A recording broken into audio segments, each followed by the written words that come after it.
గౌరవ ముఖ్యమంత్రి వర్యులు శ్రీ నారా చంద్రబాబు నాయుడు గారికి, గౌరవ మంత్రివర్గ సభ్యులకి, గౌరవ శాసనసభ్యులకి నా హృదయపూర్వక నమస్కారం. కూటమి ప్రభుత్వం గౌరవ ముఖ్యమంత్రి శ్రీ నారా చంద్రబాబు నాయుడు గారి సారథ్యంలో గౌరవ ప్రధానమంత్రి శ్రీ నరేంద్ర మోదీ గారి సహకారంతో ఏర్పడి ఇంకొద్ది కాలంలో 2 సంవత్సరాలు పూర్తి చేసుకోబోతుంది. దీంట్లో ఇంటర్మ్ బడ్జెట్తో పాటు 2 పూర్తి స్థాయి బడ్జెట్లని ప్రవేశపెట్టగలిగారు గౌరవనీయులైన ఆర్థిక మంత్రి శ్రీ పయ్యావుల కేశవ్ గారు. మొన్న వారు ప్రవేశపెట్టిన బడ్జెట్ 5 కోట్ల పైగా ప్రజల అవసరాలని, ఆకాంక్షల్ని, ఆశల్ని గుర్తించింది. వాటి సాధనకై చాలా బలమైన అడుగులు వేసింది.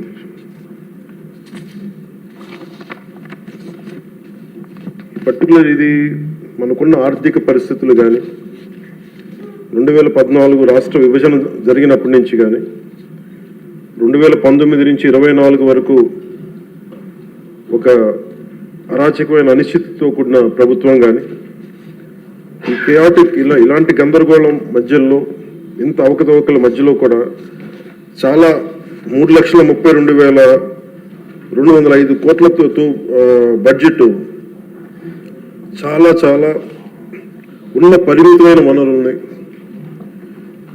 ఉన్న మానవ వనరుల్ని ఎంత జాగ్రత్తగా వాడాలి, ఎంత జాగ్రత్తగా ప్లాన్ చేయాలనేది బడ్జెట్ చాలా చాలా తెలియజేసిన అధ్యక్ష. ఇందాక నేను చెప్పింది మన ప్రజల అవసరాలు, ఆకాంక్షలు నేను చెప్పడానికి కారణం, కూటమి ప్రభుత్వం ఈ ఏడాది కేవలం సామాజిక పెన్షన్ల కోసమే దాదాపు 33,000 కోట్లు పైగా ఖర్చు చేయనుంది అధ్యక్ష. ఇది ఎలాంటి పరిస్థితుల్లో ఖర్చు చేస్తున్నామంటే, గత ప్రభుత్వం 9.74 లక్షల కోట్ల అప్పుల్ని సృష్టించి మనకు ఆర్థిక విధ్వంసం నుంచి మనల్ని నెట్టేస్తే, ఇలాంటి పరిస్థితుల్లో ఏ నాయకుడికైనా సరే, ఏ పార్టీకైనా సరే చాలా ఒక అస్తవ్యస్తంగా ఉండే పరిస్థితులు. దీంట్లో వీటన్నిటిని తట్టుకొని దానికి ఎలాంటి ఆలోచన విధానం ఉండాలి ఆ వ్యక్తికి అని చెప్పడానికి ముఖ్యమంత్రి గారు ఒకసారి ఆలోచించాలి. పయ్యావుల కేశవ్ గారు ఆ రోజు బడ్జెట్ ప్రసంగంలో చాలా బ్యూటిఫుల్ కోట్ చేస్తూ వెళ్ళారు.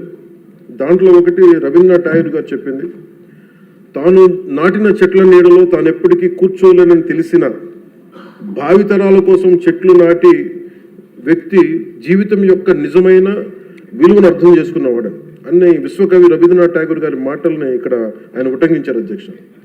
ఇది వారిని ఎలా కంపేర్ చేశారంటే, ఒక దూరదృష్టి, దక్షత, దార్శనికత ఉన్న గౌరవ ముఖ్యమంత్రి వారు చంద్రబాబు నాయుడు గారితో కంపేర్ చేసి చెప్పారు అధ్యక్ష. ఎందుకంటే మనకు ఉన్న పరిస్థితుల్లో ఉన్న పరిమితమైన వనరుల్ని, ఉన్న మానవ వనరులను ఎంత సమర్థవంతంగా వాడుకోవాలి అని అనటానికి ఆయన దూరదృష్టి, ఆయన పరిపాలన దక్షత, అలాగే ఆయన దార్శనికత, ఈ 2 ఈ బడ్జెట్లో చాలా స్పష్టంగా ఆయన గైడెన్స్ కానీ, వారి పయ్యావుల కేశవ్ గారితో కలిసి వారు దీన్ని తీసుకొచ్చిన విధానం కానీ మనస్ఫూర్తిగా గౌరవ ముఖ్యమంత్రి గారికి మనస్ఫూర్తిగా ఈ సభ తరపున వారికి అభినందనలు తెలియజేస్తాను. అండ్ ఈ ప్రభుత్వం దూరదృష్టి, దక్షత, దార్శనికత ఉంటే, గత ప్రభుత్వం ధ్వంసం, విధ్వంసం, విచ్ఛిన్నంతో కూడిన ప్రభుత్వం. ఒకసారి ఎట్లా చెప్పాలి బడ్జెట్ మనకి ఏమేమి ఉన్నాయో ఒకసారి మీకు ప్రజెంట్ చేయడానికి అధ్యక్ష. మనకు వాళ్ళు వదిలేసి వెళ్ళింది 9.74 లక్షల కోట్ల అప్పులు అధ్యక్ష. ఈ కూటమి ప్రభుత్వం 20 నెలలు పాలన సాధించింది ఏంటని చెప్పడానికి ఉదాహరణకి, అంటే ఎలా ఉన్నారంటే, వీళ్ళు 2014-19 మధ్య చేసుకున్న విద్యుత్ కొనుగోలు ఒప్పందాలను గత ప్రభుత్వం ఇష్టానుసారం రద్దు చేయడం ద్వారా విద్యుత్ సరఫరాలో లోటుపాట్లు వచ్చాయి. దీనికోసం విద్యుత్ కొనుగోలు పేరిట అధిక ధర చెల్లించే బాధ్యత లేని వ్యక్తులకి చేసిన కొనుగోలు కారణంగా డిస్కమ్స్కి 12,250 కోట్ల నష్టం వాటిల్లింది. ఈ 5 ఏళ్ల అసమర్థ విధానాల కారణంగా విద్యుత్ పంపిణీ సంస్థలు దాదాపు 1.29 లక్షల కోట్ల మేర నష్టపోయాయి. ఈ భారాన్ని విద్యుత్ బిల్లుల రూపంలో మళ్ళీ ప్రజల మీదనే మోపారు. కూటమి ప్రభుత్వం వచ్చిన తర్వాత ఈ విధానాలను రద్దు చేసి ట్రూ అప్ ఛార్జీని పూర్తిగా ఎత్తివేయడమే కాకుండా, రాష్ట్ర చరిత్రలో ఎన్నడూ లేని విధంగా ట్రూ డౌన్ పేరిట ప్రజలపై విద్యుత్ బిల్లుల భారాన్ని తగ్గించినారు. అలాగే వాళ్ళు చేసిన అప్పుల వల్ల, వాళ్ళ నిర్లక్ష్య అసమర్థ పాలన వల్ల, ఆర్థిక విధ్వంసం వల్ల రాష్ట్ర అభివృద్ధి 30 ఏళ్ళు వెనక్కి నెట్టవేయబడి ఇవేదో రుజువుల్లో చేయకుండా విమర్శ కాదు అధ్యక్ష. ఇది మనం శ్వేతపత్రంలో ఉన్న వివరాల ప్రకారం, మన జూలై 24 శ్వేతపత్రం ఉన్న వివరాల ప్రకారం వెళ్ళిపోయిన పాలకులు దాదాపు 9,74,000 కోట్ల అప్పులు మన మీద వేసిపోయారు. అందులో వివిధ శాఖల పరిధిలో పనులు చేయించుకుని కాంట్రాక్టర్స్కి, వెండర్స్కి వాళ్ళు చెల్లించకుండా వదిలి వెళ్ళిన అప్పులే 1,35,000 కోట్ల రూపాయలు ఉన్నాయి. అందులో కూటమి ప్రభుత్వం ఏర్పడిన తర్వాత 25,000 కోట్ల రూపాయలు ముఖ్యమంత్రి గారి నాయకత్వంలో అప్పులు తిరిగి చెల్లించగలిగాం అధ్యక్షుడు. నీటిపారుదల, రోడ్లు, భవనాలు, పరిశ్రమల శాఖల వారీగా ప్రాజెక్టుల కోసం మరో 37,000 కోట్లు విడుదల చేయడం జరిగింది. కూటమి ప్రభుత్వం ఏర్పడిన తర్వాత వాళ్ళు మిగిల్చిన అప్పులను క్లియర్ చేస్తూ అదనంగా సెంట్రల్లీ స్పాన్సర్డ్ స్కీమ్స్కి 25-26 ఆర్థిక సంవత్సరంలో 18,700 కోట్లని విడుదల చేయడం జరిగింది. కేంద్ర ప్రభుత్వం నుంచి వచ్చిన 10,500 కోట్ల నిధులను వినియోగించడంలో గత ప్రభుత్వం చాలా ఘోరంగా విఫలమైంది. అందులో 1,800 కోట్లు PMAY అర్బన్ రెజ్యువనేషన్ మిషన్, ప్రధానమంత్రి Ayushman Bharat, pre matric scholarship for OBC, EBC, denotified తెగలు, PMSSV కింద రావాల్సిన పోస్ట్ మెట్రిక్ స్కాలర్షిప్లు చెల్లించకపోవడంతో వెనక్కి వెళ్ళిపోయాయి. తద్వారా పట్టణాల్లో అభివృద్ధి నిలిచిపోయింది. రాష్ట్ర విద్యార్థులు, యువత నష్టపోయింది. సెంట్రల్లీ స్పాన్సర్డ్ స్కీమ్స్కి రాష్ట్ర మ్యాచింగ్ గత ప్రభుత్వం ఇవ్వకపోవడం వల్ల 8,700 కోట్ల రూపాయలు నిరుపయోగం అయిపోయాయి. తద్వారా కేంద్ర ప్రాయోజిత పథకాల అమలు ఆగిపోయింది. ఇట్లా చూస్తే ఇట్లా గత ప్రభుత్వం పూర్తి చేయకుండా వదిలేసి వెళ్ళిన పులివెందులు కానీ, డోన్, ఉద్దానం ప్రాజెక్టులకి తిరిగి మన ప్రభుత్వం వచ్చి 400 కోట్ల రూపాయలు కేటాయించి మళ్ళీ విలేజ్ స్కీమ్ ప్రాజెక్టులు ఈ వేసవిలోని ప్రజలకి అందుబాటులో తీసుకురాబోతుంది. మరో 7,910 కోట్ల రూపాయలతో 5 జిల్లాల పరిధిలో మెగా వాటర్ గ్రిడ్ ప్రాజెక్ట్స్ని ప్రారంభించాం. 2027 చివరి నాటికి మొత్తం ప్రాజెక్టులు పూర్తి చేయబోతున్నాం అధ్యక్ష. కూటమి ప్రభుత్వంలో అధికారంలోకి వచ్చిన తర్వాత జల్ జీవన్ మిషన్కి చాలా బలమైన పునరుత్తేజం తెచ్చాం. అలాగే విద్యాశాఖలో కూడా సహచర మంత్రి వైద్యుడు సోదరుడు నారా లోకేష్ గారి నాయకత్వంలో కూడా చాలా రెవల్యూషన్ చేంజెస్ వచ్చినాయి. తల్లికి వందనం, మెగా పేరెంట్స్ టీచర్ మీటింగ్ వంటి ఈ వినూత్న కార్యక్రమాలను అమలు చేయడం, మెగా DSC ద్వారా 16,000 మందికి ఉపాధ్యాయ నియామకాలు చేపట్టడం, ఇవన్నీ వారికి మనస్ఫూర్తిగా అభినందనలు తెలియజేస్తాను. మీ దృష్టికి ముఖ్యంగా జల్ జీవన్ మిషన్ ప్రజలకి తీసుకురావడానికి సభకు కూడా దేశంలో ఉన్న ప్రతి మనిషికి శుద్ధమైన, స్వచ్ఛమైన తాగునీరు అందించాలని గౌరవ ప్రధానమంత్రి శ్రీ నరేంద్ర మోదీ గారి సంకల్పం తీసుకొచ్చిన ఆయన ద్వారా వచ్చిన జల్ జీవన్ మిషన్ సైతం గత పాలకులు నిర్వీర్యం చేశారు. ఒకసారి రివ్యూస్ చేస్తామంటే 2019-24 మధ్య ఈ పథకం కింద కేంద్ర ప్రభుత్వం 27,000 కోట్లు కేటాయిస్తే కేవలం వాళ్ళు 4,000 కోట్లు మాత్రమే ఖర్చు చేశారు. అందులో కేంద్రం ఇచ్చిన గ్రాంట్ దాదాపు 2,000 కోట్ల రూపాయలు ఉంది. మనం అధికారంలో NDA ప్రభుత్వం ముఖ్యమంత్రి గారి ఆధ్వర్యంలో అధికారం వచ్చిన తర్వాత గత ప్రభుత్వంలో ఇందాక చెప్పినట్టుగా పులివెందుల, డోన్, ఉద్దానం తాగునీటి ప్రాజెక్టులని ఈ వేసవిలోపే పూర్తి చేయబోతున్నాం. అలాగే మనకి 7,910 కోట్ల రూపాయలతో 5 జిల్లాల పరిధిలో చేపట్టిన మెగా వాటర్ గ్రిడ్ ప్రాజెక్టులు పనులు పురోగతిలో ఉన్నాయి. అలాగే 9,500 కోట్ల రూపాయలతో ఇంకొక 7 మల్టీ విలేజ్ స్కీమ్స్ని ప్రణాళికలు రూపొందిస్తున్నాం అధ్యక్ష. దాదాపు మనకున్నాయి 48,369 హ్యాబిటేషన్స్. దీంట్లో మేము నిన్న రివ్యూ చేస్తాం, మొన్న ఈ మధ్యన రివ్యూ చేస్తూ ఒకటే మేము అడిగింది ఏంటంటే, గౌరవ ముఖ్యమంత్రి గారితో మాట్లాడుతూ మనకున్న మల్టీ విలేజ్ స్కీమ్స్ కాకుండా మనకి సింగిల్ విలేజ్ స్కీమ్స్ కూడా మనం ఏదైనా చేయాలని మాట్లాడితే ముందస్తుగా ఒక 3,000 బాగా గొంతెండిన గ్రామాలను గుర్తించాం అధ్యక్ష. వాటికి మేము ఉన్న దాంట్లో వాటర్ షెడ్ మేనేజ్మెంట్ కానీ, లేదంటే ఉన్న pipe lines, internal pipe lines కానీ ఇవన్నీ చేయడానికి ప్రణాళికలు సిద్ధం చేస్తున్నాం. ఈ ప్రభుత్వం కోరిక ఒకటే, NDA ప్రభుత్వం కోరిక ఒకటే, స్వచ్ఛమైన శుద్ధమైన నీరు అందించాలి. దీనికి మేము ఈ సమక్షంలో మాటిస్తున్నాం అధ్యక్ష. ప్రతి గ్రామానికి దీనికి నీళ్ళు అందిస్తాం. దీనికి ఇది ఈ 48,369 ఈ గ్రామాల్లో ముందస్తుగా ఈ 15 ఈ మల్టీ విలేజ్ స్కీమ్స్ కాకుండా ఇంకొక 3,000 గ్రామాలకి నీరు అందించాలని చెప్పి ఒక బలమైన సంకల్పంతో ముందుకెళ్తా ఉన్నాం. ఉదాహరణకి మీకు నరేగా కంపారిజన్ మీకు చెప్తాను అధ్యక్ష. మన ప్రభుత్వానికి వాళ్ళ ప్రభుత్వానికి తేడా. నరేగా పథకం కింద 2019-24లో వాళ్ళు ఖర్చు పెట్టింది ఈ CC రోడ్లు కానీ, BT రోడ్లు కానీ మీకు తెలియజేస్తాను. ముందు CC రోడ్లకి వాళ్ళు 610 కోట్లు ఖర్చు పెట్టి ఈ సీసీ రోడ్లకి, బీటీ రోడ్లకి 5 సంవత్సరాల్లో వాళ్ళు 610 కోట్ల రూపాయలు ఖర్చు పెడితే ఎన్డీఏ ప్రభుత్వం వచ్చిన తర్వాత ఖర్చు పెట్టింది 3,853 కోట్ల అధ్యక్ష. అలాగే సీసీ రోడ్లు వాళ్ళు 854 కిలోమీటర్లు వాళ్ళు 5 సంవత్సరాల్లో పెడితే మనం వచ్చింది ఊరి లోపల ఉండే రోడ్లకి వాళ్ళు 884 కిలోమీటర్లు 5 సంవత్సరాలు వేస్తే మనం వచ్చి 6,000 కిలోమీటర్లు వేసాం అధ్యక్ష. అలాగే బీటీ రోడ్లు 5 సంవత్సరాల్లో వాళ్ళు 239 కిలోమీటర్లు వేస్తే మనం 1,331 కిలోమీటర్లు వేసాం అధ్యక్ష. అలాగే ఆల్ స్కీమ్స్ మన రూరల్ డెవలప్మెంట్కి సంబంధించి వాళ్ళు మొత్తం పెట్టిన ఖర్చు అధ్యక్ష 5 సంవత్సరాలు వాళ్ళు పెట్టిన ఖర్చు 4,610 కోట్ల రూపాయలు అయితే మనం ఖర్చు పెట్టింది 11,506 కోట్ల రూపాయలు ఖర్చు పెట్టాం. సీసీ బీటీ రోడ్లు అన్నీ కలిపి 8,100 కిలోమీటర్లు వాళ్ళు 5 సంవత్సరాలు వేస్తే మనం ఇంకా 2 సంవత్సరాలు పూర్తి కాకుండానే 17,551 కిలోమీటర్ల రోడ్లని ఈ రోజున మనం పూర్తి చేయడం, అలాగే పర్మిషన్స్ ఇవ్వడం జరిగింది. ఇది మీకు ఎందుకు చెప్తున్నానంటే అధ్యక్ష, మనం నిజంగా కనుక చెయ్యాలి ప్రజలకి అనుకున్నప్పుడు గౌరవ ముఖ్యమంత్రి గారి ఆధ్వర్యంలో చాలా అద్భుతంగా రకరకాల దారులు వెతికాం. మనకి అప్పులు మిగిలిపోయినాయి, కష్టాల్లో ఉన్నాం, ఉన్న ఒక 100 కోట్లు ఎలా సర్దాలి, దేనికి ప్రయారిటైజ్ చేయాలని చెప్పి ఇది మా చిత్తశుద్ధి అంతా ఏంటంటే లాస్ట్ మైల్ జనానికి ఎలా అందించాలి అన్న ఒక తపన ఈ రోజున మనం ఇంత బలంగా ముందుకు తీసుకెళ్తాం అధ్యక్ష.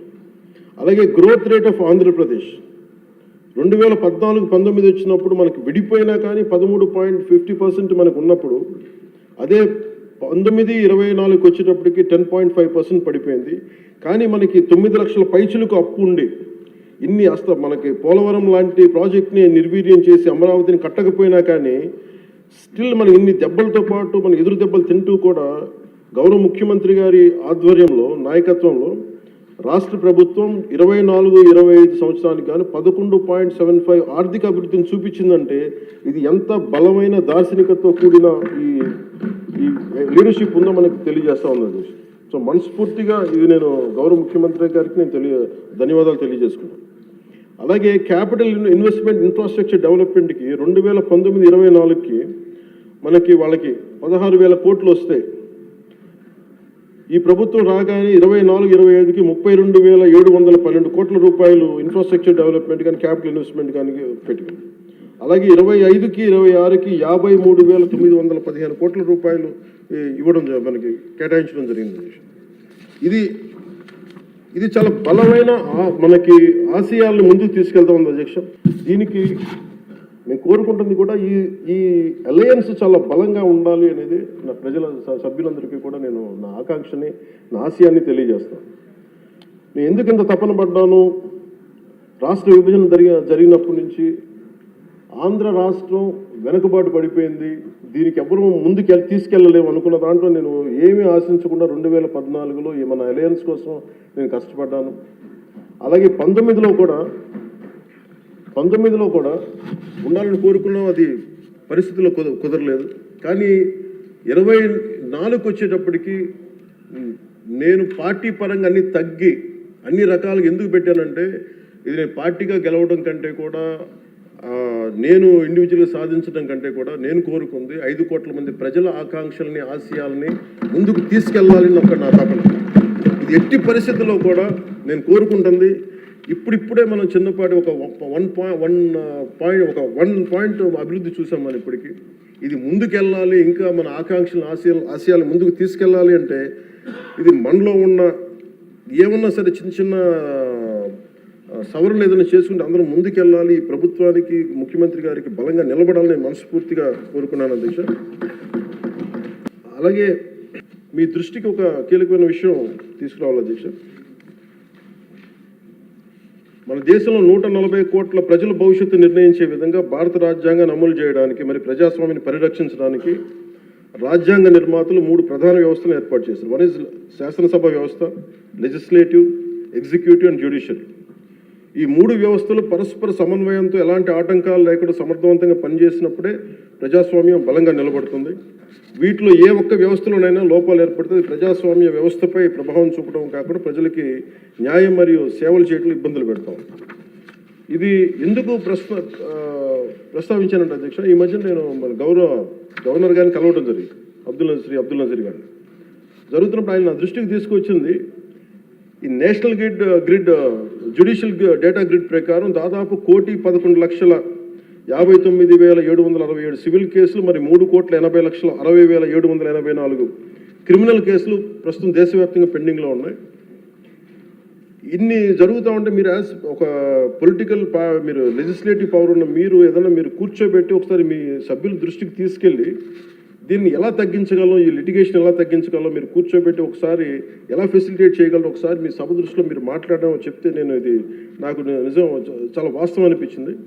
ఎందుకంటే మన దగ్గర ఉన్న కోర్టుల సంఖ్యకి ఇక్కడ ఉన్న మౌలిక సదుపాయాలకి రోజువారీగా నమోదవుతున్న కేసుల సంఖ్యకి మధ్య చాలా స్పష్టమైన అసమతుల్యత ఉంది అధ్యక్ష, ఇంబ్యాలెన్స్ ఉంది. ఈ పరిస్థితుల్లో ఈ కేసులని పరిష్కారం కావడానికి ఎన్ని దశాబ్దాలు పడుతుందో కూడా చెప్పడం చాలా చాలా కష్టం. అందుకని ముఖ్యంగా మీరు కోర్టుల పరిస్థితిని చూస్తే కనీసం మౌలిక సదుపాయాలు కూడా అందుబాటులో లేని పరిస్థితి కనిపిస్తూ ఉంది. ముఖ్యంగా మహిళా అడ్వకేట్ల కోసం టాయిలెట్స్ కానీ సదుపాయాలు కానీ చాలా చోట్ల లేవు, కనీసం వాళ్ళ విశ్రాంతి గదులు కానీ. రోజుకి వేలాది మంది కోర్టులకు వచ్చి వెళ్తూ ఉంటారు, వాళ్ళకి తగిన మౌలిక సదుపాయాలు కల్పించడం కూడా చాలా చాలా అవసరం. అందుకే బడ్జెట్లో న్యాయశాఖకు తగిన నిధులను కేటాయించే బాధ్యత లెజిస్లేటివ్ వ్యవస్థ పైన ఉందని నేను మనస్ఫూర్తిగా భావిస్తాను. ఈ సందర్భంలో ఈ సంవత్సరం గౌరవ ఆర్థిక శాఖ మంత్రి పయ్యావుల కేశవ్ గారు ప్రవేశపెట్టిన ఈ బడ్జెట్లో దాదాపు 100 కొత్త కోర్టు భవనాల నిర్మాణానికి 349 కోట్లని కేటాయించడం చాలా చాలా మనస్ఫూర్తిగా అభినందిస్తాను. గతంతో పోలిస్తే కూటమి ప్రభుత్వం న్యాయశాఖ చాలా ప్రాధాన్యత ఇస్తున్నప్పటికీ కూడా సభ దృష్టికి నేను తీసుకొస్తే ఇంకా మనం చేయాల్సిన పనులు చాలా చాలా ఉన్నాయనిపిస్తుంది. ఎందుకంటే ఆయన చెప్పింది, ప్రత్యేకించి గవర్నర్ గారు చెప్పింది, ఒక్క కేసు ఒకళ్ళ మీద ఉంటే మనందరికీ తెలుసు, అందరం దాదాపు ముఖ్యమంత్రి గారు చెప్తే సభలో ఉన్న ప్రతి ఒక్కళ్ళ మీద ఏదో ఒకలాగా కేసులు ఉన్నాయి. మన మీద కేసు పడింది లేదంటే సగటు ఒక మనిషి మీద కేసు పడిందంటే మన ఒక్కళ్ళ మీద పడినట్టు కాదు, మన కుటుంబ సభ్యుల మీద, మన చుట్టుపక్కల ఉన్న దాదాపు 10 మంది మీద పడద్ది. ఆయన అబ్దుల్ నజీర్ గారు చెప్పింది కూడా, ఒక కేసుని మీరు ఒక వ్యక్తిగా చూడకండి, ఒక సమూహంగా చూడక 10 మంది మీద ఇంపాక్ట్ ఉంటుంది. మీరు కోటి కేసులు ఉన్నాయంటే దాదాపు 10 కోట్ల మంది ప్రజల మీద ఇంపాక్ట్ ఉంటుంది. అందుకని దాని మీద మీరు లిటిగేషన్కి మీరు ఆల్టర్నేటివ్ డిస్ప్యూట్ రిజల్యూషన్ మీరు పెంచే దిశగా మీరు ప్రభుత్వం ఆలోచిస్తే చాలా మంచిది అనేది వారు సూచనప్రాయంగా తెలియజేశారు అధ్యక్ష. అలాగే కేసుల స్వభావం క్లిష్టతను బట్టి చిన్న చిన్న వివాదాలను ఏడీఆర్ సెంటర్ల ద్వారా పరిష్కరించేలా చర్యలు తీసుకుంటే కోర్టులపై ఉన్న భారం తగ్గుతుంది. ఇవే కాకుండా కొత్త కోర్టు భవనాల నిర్మాణం మాత్రమే కాకుండా ఇప్పటికున్న కోర్టులన్నింటిలో కూడా కనీసం మౌలిక సదుపాయాలు కల్పించడం అత్యంత అవసరం. ముఖ్యంగా టాయిలెట్స్ కానీ, తాగునీటి సదుపాయాలు కానీ, కంప్యూటర్స్ కానీ, సర్వర్స్ కానీ, నెట్వర్కింగ్ వ్యవస్థలు, డిజిటల్ రికార్డ్ మేనేజ్మెంట్ వంటి ఐటీ మౌలిక సదుపాయాలని అభివృద్ధి చేయాలి. అలాగే కోర్టులు మరియు జైళ్ల మధ్య వీడియో కాన్ఫరెన్సింగ్ వ్యవస్థలను విస్తరించడం, ఆటోమేటెడ్ కేసు నిర్వహణ వ్యవస్థలు అమలు చేయడం వంటి సాంకేతిక పరిజ్ఞానాలను ఉపయోగించుకోవడం ద్వారా విచారణ వేగాన్ని పెంచి ఖర్చులు కూడా తగ్గించవచ్చు. సో అధ్యక్ష, ఈ అంశంపై గౌరవ ముఖ్యమంత్రి శ్రీ నారా చంద్రబాబు నాయుడు గారి నాయకత్వంలోని కూటమి ప్రభుత్వం సమగ్రమైన ఒక చర్చ జరపాలని, అవసరమైతే గవర్నర్ మరియు సుప్రీంకోర్టు మాజీ న్యాయమూర్తులు అయిన జస్టిస్ అబ్దుల్ నజీర్ గారి విలువైన సూచనలు కూడా తీసుకుని ముందుకు సాగితే మరింత మెరుగైన ఫలితాలు సాధించవచ్చని సభ దృష్టికి నేను తీసుకొస్తాను. అలాగే నేను ఈ మన పంచాయతీరాజ్ నిధులు కానీ మనం ఎలా ఖర్చు పెట్టాం, ఏం ఖర్చు పెట్టాం అత్యంత పారదర్శకతతోటి 175 ఎమ్మెల్యేస్కి సంబంధించి ప్రతి ఒక్కరు, ఉదాహరణకి ఇది పయ్యావుల కేశవ్ గారి ఉరవకొండ నియోజకవర్గానికి సంబంధించి ప్రతి ఒక్క ఎమ్మెల్యే గారికి, గౌరవ శాసనసభ్యులకి ఎంతెంత ఇచ్చాం, ఎంత నిధులు ఇచ్చాం అనేది మీరు ప్రతి ఒక్కరికి వారికి ఇవ్వడం జరిగింది అధ్యక్షుడు. ఇందులో ఎవరికి కూడా నా దృష్టికి ఏ సమస్య వచ్చినా, పంచాయతీరాజ్ శాఖకు సంబంధించి ఏది వచ్చినా కానీ, ఆర్డబ్ల్యూఎస్ కానీ లేదంటే ఫారెస్ట్ డిపార్ట్మెంట్ ఏది వచ్చినా సరే ప్రత్యేక శ్రద్ధ పెట్టి ఉన్న పరిమితమైన నిధులనే అందరూ ఒకళ్ళకి ఇవ్వకుండా కూడా పార్షియాలిటీ చూపించకుండా ఉన్నంతలో అందరికీ న్యాయం జరిగేలా మేము చేస్తామని, ఇది మీ ద్వారా ప్రతి ఎమ్మెల్యే గారికి, ప్రతి గౌరవ శాసనసభ్యులు ప్రతి ఒక్కరికి పంచాయతీరాజ్ శాఖ అందజేస్తున్న అధ్యక్ష. ఇది మీ దృష్టికి తీసుకొస్తా ఉన్నాను. ఇది మీ నియోజకవర్గాల్లో మీకు ఎంత ఖర్చు పెట్టాం, ఎలా చెప్పాం, మీరు చాలా సగర్వంగా మీరు చెప్పుకునేలా ఉంటుందని తెలియజేసుకున్నాను అధ్యక్ష. ఏమండి థ్యాంక్ యూ. అలాగే అది వీళ్ళకి సంబంధం అంటే నాకు సభ దృష్టికి ఇంకా గౌరవ సభ్యులందరూ మాట్లాడతారు. నా సభ దృష్టికి నేను తీసుకురాగలిగేది ఇప్పటికీ కూడా వాళ్ళ సభ్యులు తక్కువ 11 మంది అయినప్పటికీ కూడా వాళ్ళు ఒక 1100 మంది ఉన్నట్టుగా వాళ్ళు మాట్లాడుతూ ఉంటారు. అంటే మనం ఎందుకనంటే వాళ్ళు చెప్పిన దాన్ని చాలా బలంగా నమ్ముతారు. మనం చేసే పనులు మనం చెప్పుకోలేం, మనం చేయడానికి సంకోచిస్తున్నాం ఏంటో తెలియదు. కానీ వాళ్ళు చూడండి, ఇందాక నేను చెప్పింది మీకు, when we are irresponsible, our NDA alliance is so responsible, reliable and reasonable government, while they are irrational, irresponsible and abusive group. వీటన్నిటి మధ్యలో మనం కూర్చోబెట్టి మనం ఏదైనా మాట్లాడాలి అంటే మనందరం కూడా ఒక ఏకాభిప్రాయం మీద ఒక ఏకత్వం ఉండాలి అనేది నేను మనస్ఫూర్తిగా సభ్యులందరినీ కూడా నేను కోరుకుంటా ఉన్నాను. అంటే వాళ్ళు చూడండి, ఆర్టికల్ 21 కాన్స్టిట్యూషన్ ఆఫ్ ఇండియాలో protection of life and personal liberty మాట్లాడితే మేబీ వాళ్ళు ఏమనుకున్నారంటే endangering others life, violating their liberty must be fundamental right అనుకుంటున్నారు వాళ్ళు. ఇది మనం కరెక్ట్ చేయాలి. అలాగే ఆర్టికల్ 19లో 1A all citizens have the right to freedom of speech and expression అంటే వాళ్ళు ఏమనుకున్నారంటే for them it is right to abuse others అనుకున్నారు. ఇవన్నీ కరెక్ట్ చేయాలంటే మటుకు మనం చాలా బలంగా మనలో మనం ఎలాంటి పొరపక్షాలు లేకుండా మనలో మనకి ఎలాంటి గొడవలు లేకుండా ఉంటే తప్ప ఇలాంటి అబ్యూజివ్ వ్యక్తుల సమూహాన్ని మనం ఎదుర్కోలేము అధ్యక్ష. కల్తీలు వాళ్ళే చేస్తారు, వాళ్ళే బూతులు తిడతారు. ఎలా ఉంటుందంటే హిందీలో చెప్తారు, ఉల్టా చోరు కొత్త వాళ్ళు కూడా అంటే దోపిడీలు చేసే దొంగ పోలీసు వస్తే పోలీసుని దొంగ అని నరిచాడు. వాళ్ళే తిట్టి వాళ్ళే అబ్యూస్ చేసి మళ్ళీ మనం తిట్టామని చెప్తారు. కల్తీలు వాళ్ళే చేస్తారు. కానీ మనం డిఫెండ్ చేసుకోవడానికి irrespective of whether we are from different parties, మనం విభిన్నమైన కుల సమూహాల నుంచి రావచ్చు. కానీ బట్ రాష్ట్ర ప్రయోజనాలకి మనందరం ఒకే గలంతో ఉండాలని మనస్ఫూర్తిగా మీ ద్వారా నేను అందరూ ఉండాలని కోరుతున్నాను. నాకు మీకు ప్రజల ఆకాంక్షలు ఎలా ఉంటాయో తెలియదు, ప్రజల ఆశయాలు ఎలా ఉంటాయో తెలియదు. మీరు బడ్జెట్ వస్తుంది అంటే అరే మాకు ఏం వస్తుంది ఇందులో కోరుకుంటారు. ఒక సమ్మర్లో స్కూల్కి వెళ్ళబోతున్న పిల్లలకి అరే మాకు భవిష్యత్తు మాకు ఏం ఖర్చు ఉంటుంది, ఎంత ఖర్చు ఉంటుంది తల్లిదండ్రులు రాసుకుంటారు. అది మాకు చిన్నప్పుడు మాకు గుర్తు. అలాంటిది ఒక బడ్జెట్ వస్తుంది అంటే ఎన్ని ఆశయాలు ఉంటాయి, ఎన్ని కోరికలు ఉంటాయి, ప్రతి గ్రూప్ మాకేమొస్తుంది మాకేముంటుందని అనుకుంటాం. ఇది మేమందరం ఈ రోజున బడ్జెట్లో అందరికీ ఎంత తృప్తిగా ఉంటుందో నాకు తెలియదు. కానీ one commitment to people I can say, ఒక 15 ఏళ్ళు మేము ఈ రాష్ట్రం కోసం ఈ అలయన్స్ ద్వారా మేము పాటుపడతాం. దానికి మేము చిత్తశుద్ధిగా త్రికరణ శుద్ధిగా అద్భుతంగా ఉండాలి రాష్ట్రం మనస్ఫూర్తిగా నేను కోరుకున్నాను అధ్యక్ష. వీటితో పాటు నేను ఒకటి మీ దృష్టికి తీసుకొస్తా ఉన్నాను. బడ్జెట్ లాంటివి అద్భుతంగా చేయడానికి వ్యవసాయానికి సంబంధించి కావచ్చు, లేదంటే అన్ని రంగాలకు సంబంధించి కావచ్చు, పయ్యావుల కేశవ్ గారు ఉన్నారు, అచ్చెన్నాయుడు గారు ఉన్నారు, గౌరవ ముఖ్యమంత్రి గారు ఉన్నారు, అపారమైన అనుభవంతో ఉన్న సభ్యులు ఉన్నారు. ప్రజలు మన నుంచి ఆశిస్తున్న అధ్యక్ష, గొడవలు లేకుండా ఈ అలయన్స్ బలంగా ఉండాలండి. మనం తెలియచేయాల్సింది ఏంటంటే, ఏ ఒక్క ఎమ్మెల్యే ఈ సభలో అడుగు పెట్టాలన్నా అన్ని కులాలు అన్ని మతాలు సపోర్ట్ చేయందే, ఎంతో కొంత ఓటు వేయందే ఇక్కడికి రావాలి అధ్యక్ష. కానీ ఈ మధ్యన పరిస్థితులు ఎలా ఉన్నాయంటే, బయట ప్రత్యేకించి వీళ్ళు చేస్తున్నది, వాళ్ళు ఎలా మాట్లాడుతున్నారంటే ఇష్టం వచ్చినట్టుగా తిట్టేసి కులాలు వెనక దాక్కున్నారు అధ్యక్ష. అది మటుకు ఎందుకంటే నేను ఒక భారత రాజ్యాంగం నేను నమ్ముతున్నాను పెట్టినప్పుడు I'm beyond cost, creed and religion. అది ప్రతి శాసనసభ్యుడి తాలూకు అది ఓత్ అధ్యక్ష. కానీ మనం తెలియజేయాల్సింది ఏంటంటే, కులాల వెనక దాక్కోవటం కుదరదు.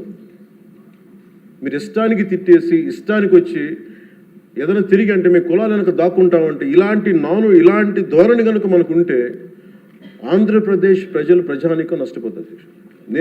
నేను చెప్తున్నాను, కులాలు మతాలు ప్రాంతాలు దాటకపోతే ఈ రాష్ట్ర ప్రయోజనాలను మనం సాధించలేము ఖచ్చితంగా. ఇది మీరు పదే ఇది మీరు ఇళ్లలో మాట్లాడుకుంటారా, ప్రజలకి తెలియజేస్తారా, మీ నియోజకవర్గాలు ఇది చేయకపోతే ఏమైపోతుంది అధ్యక్ష?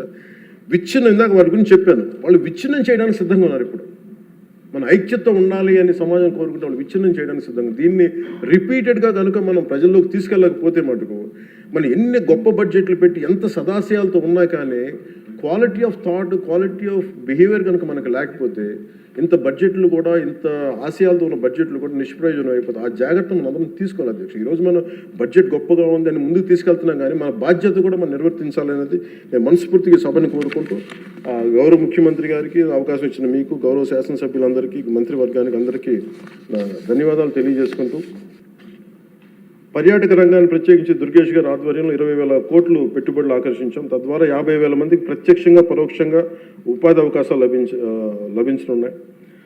అలాగే గౌరవ మన సివిల్ సప్లైస్ ఆహార పౌర సరఫరాల శాఖ బాధ్యతలు నాదెండ్ల మనోహర్ గారు స్వీకరించిన తర్వాత గత ప్రభుత్వంలో హెచ్చుమీరిన రేషన్ మాఫీ ఆగడాలను అడ్డుకట్టు వేయాలని నిర్ణయించుకున్నారు. అన్నం పెట్టే రైతులు గత ప్రభుత్వం మిగిల్చి వెళ్లిన ధాన్యం బకాయిలు 1,674 కోట్లు చెల్లించారు. మన ప్రభుత్వ హయాంలో చేసిన ధాన్యం కొనుగోలుకు 4,80,000 మందికి పైగా రైతులకి 24 గంటల్లో 10,650 కోట్లు వారి ఖాతాల్లో జమ చేశారు. మనస్ఫూర్తిగా ప్రతి వారికి నా ధన్యవాదాలు తెలియజేసుకుంటూ నాకు అవకాశాన్ని ఇచ్చిన మీ అందరికీ ధన్యవాదాలు సమర్పిస్తున్నాను.